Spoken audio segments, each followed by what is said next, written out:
The abandoned hospital. The abandoned hospital loomed ahead of me, its darkened windows seeming to stare down at me like vacant eyes. I shivered as I approached the entrance, the chill of the night air sinking deep into my bones. I had heard the rumors, of course. People said that the hospital had been abandoned for years, that it was haunted by the ghosts of the patients who had died there. Some said that they had heard screams coming from the building at night, while others claimed to have seen strange figures lurking in the shadows. Despite my fear, I couldn't resist the urge to explore the place. I had always been fascinated by abandoned buildings, and something about this one called to me, drawing me closer with every step. I pushed open the rusty door, wincing at the screech of metal on metal. The air inside was musty and stale, the scent of decay and neglect heavy on my nostrils. I flicked on my flashlight, the beam cutting through the darkness like a knife. The hospital was a maze of corridors and rooms, its walls peeling and its floors creaking with every step.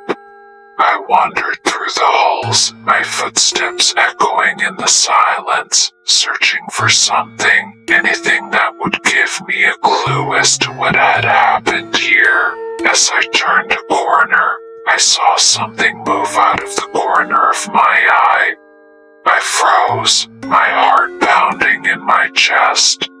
I swung my flashlight around, illuminating the empty hallway.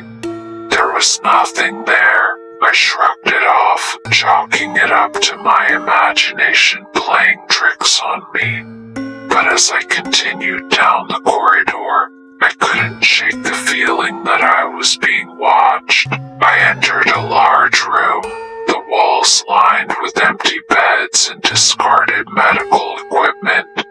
The air was colder here, and I could feel a palpable sense of unease creeping over me. Suddenly, a sound pierced the silence, like the scraping of metal against concrete. I spun around, my heart racing as I searched for the source of the noise.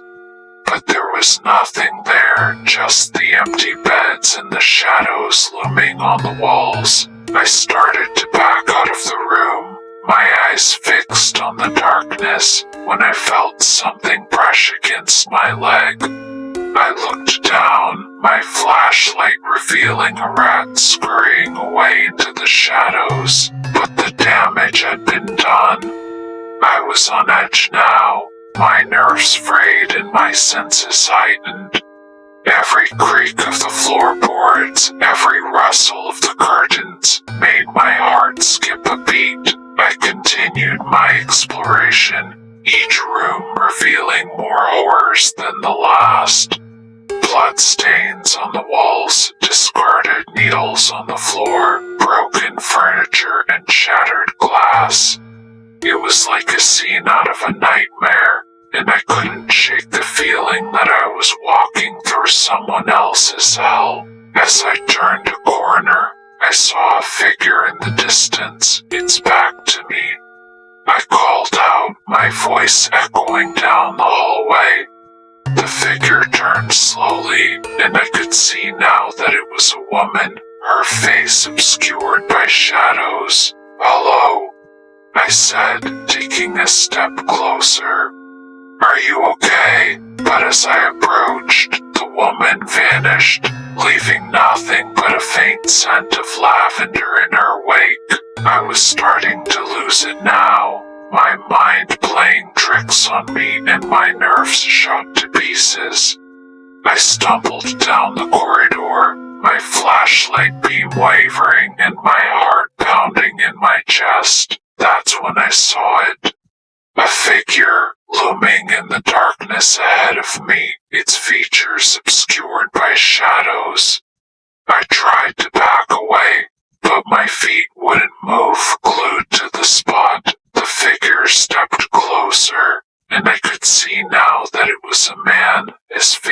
twisted into a grotesque snarl. I raised my flashlight, hoping to scare him off, but the man didn't flinch. He continued to move toward me, his steps slow and deliberate, like a predator closing in on its prey. I turned and ran, my footsteps echoing down the corridor as I sprinted away from the man. I didn't look back, didn't stop until I was out of the hospital and back in my car, heart racing and hands shaking. As I drove away, I couldn't shake the feeling that something had followed me out of that place, that I wasn't alone in the darkness. The next day, I went back to the hospital with a friend, hoping to find some answers. But when we arrived, the place was gone, vanished without a trace. I asked around, trying to find out what had happened to the hospital, but no one seemed to know.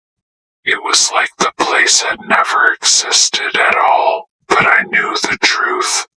I had seen it with my own eyes, felt the chill of the night air and the cold stare of the ghosts who haunted that place. And I knew that I would never forget the terror that I had felt, the fear that had gripped me like a vise and refused to let go. To this day, I still have nightmares about that hospital, about the man who had stalked me through the darkness and the ghosts who had whispered in my ear. And I know that I will never forget the horror that I had experienced, the terror that had seared itself into my soul.